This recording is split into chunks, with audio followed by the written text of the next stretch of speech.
Good morning, YouTube. Today we're going to visit historic Deadwood, South Dakota. So let's go take a look. So a couple of blocks off of Main Street is the Adams Museum, and it's by no donation. They suggest $5, but they're, like I said, it's suggested. It's 3 floors, and let's go in and take a look, shall we?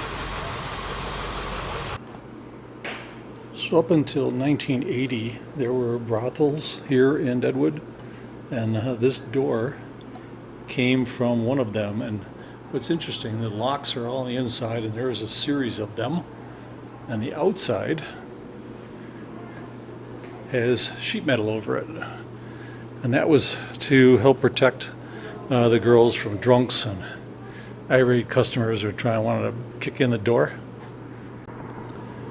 In 1879 September, a large portion of Deadwood burned, and this is a photograph of what it was. And here's some of the artifacts, like glass melted around this teapot, burned Colt revolver.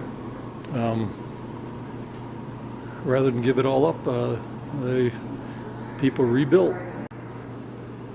So this is the first locomotive in the Black Hills, quite a bit smaller than some of the other ones we have seen on my travels. Okay, one of the cool things down here on the lower level is this fossil of a plesiosaur from he lived about 95 million years ago, and this is the only known fossil of that particular species.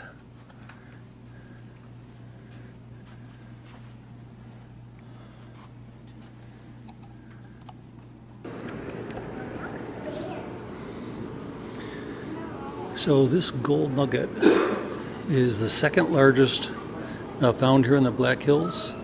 It's found by Potato Creek Johnny, and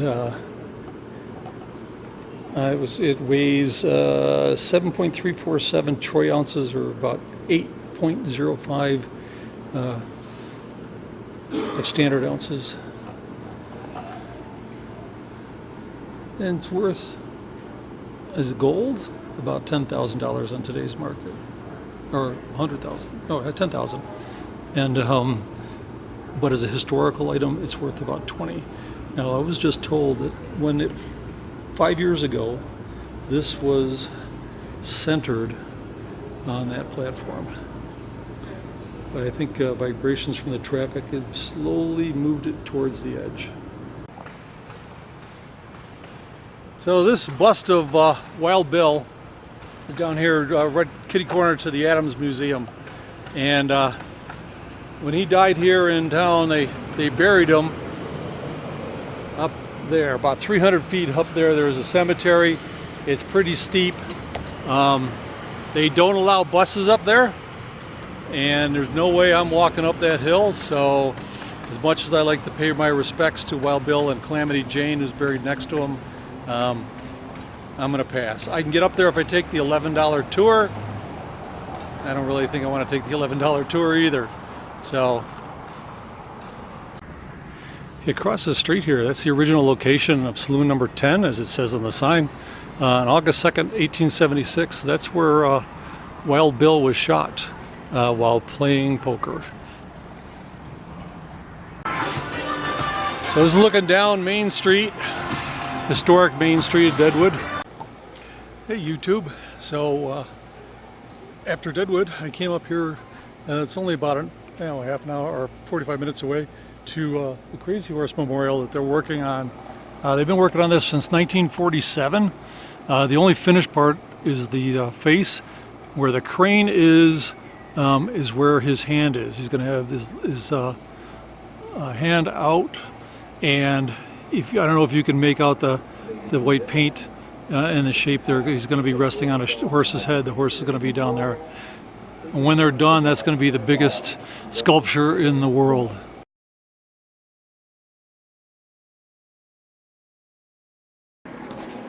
So this is a 1/34 scale model of what it's gonna be up there. So you sort of get an idea, like I said, where they're working the hand. And with his left arm out, when he was asked where his lands lie, he pointed with his left hand and said, "My lands are where my dead lie buried."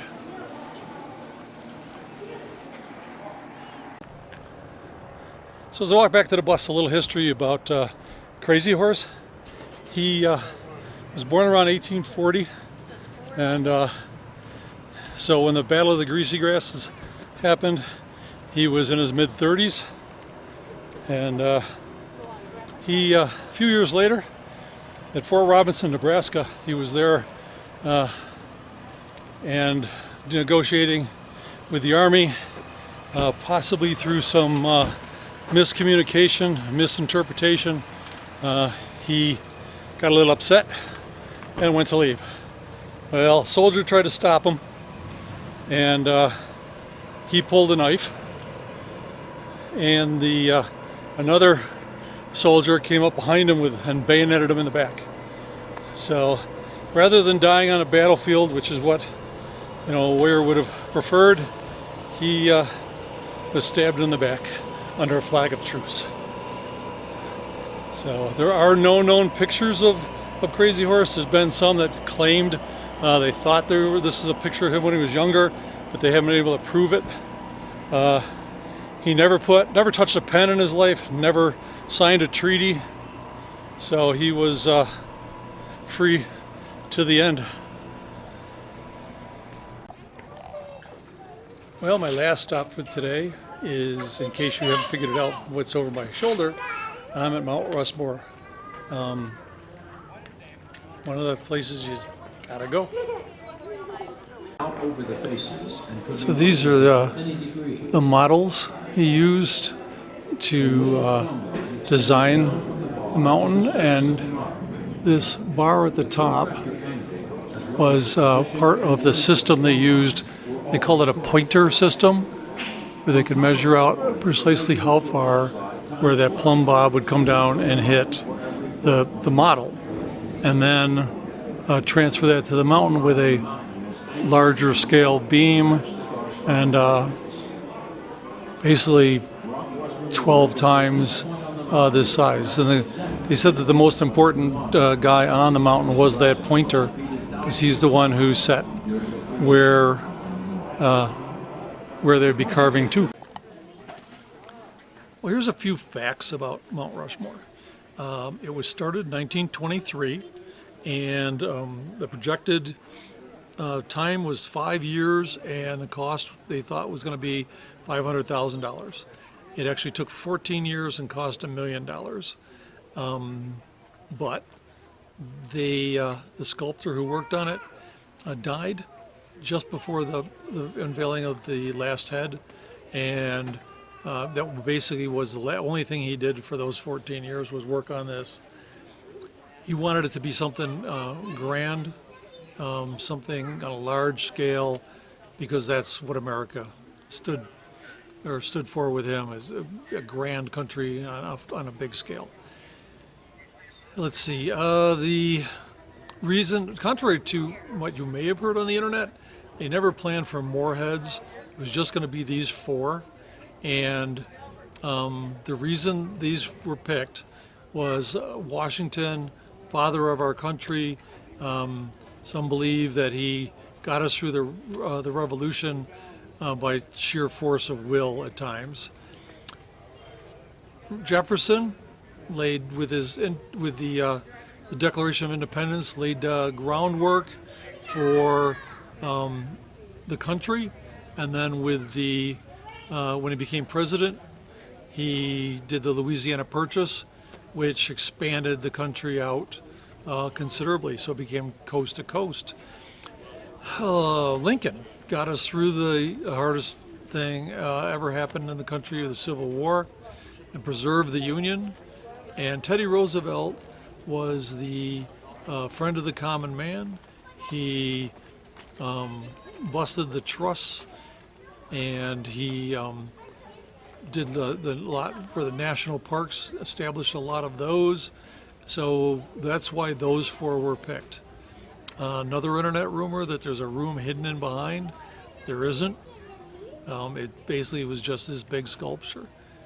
Most of it was done with dynamite, and the final bits were with a technique where they drilled holes 2-3 inches apart, just a couple inches deep, and then use chisels to chisel those chunks off to get the final details.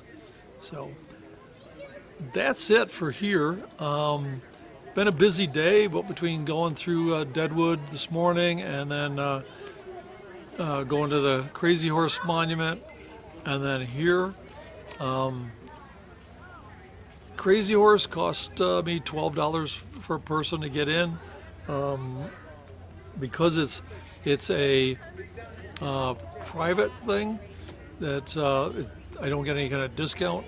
Here, the parking for my bus was $10, but because I have the senior pass, I get the senior discount, so it was only $5. So not bad for a full day. I'm tired, and I got a little ways to drive before I get to a spot where I can stop for the night. So I'm gonna hit the road, and I'll see you in the next video. Well, I got a couple ideas of where to go next, but I gotta do a little research. So see you later, YouTube.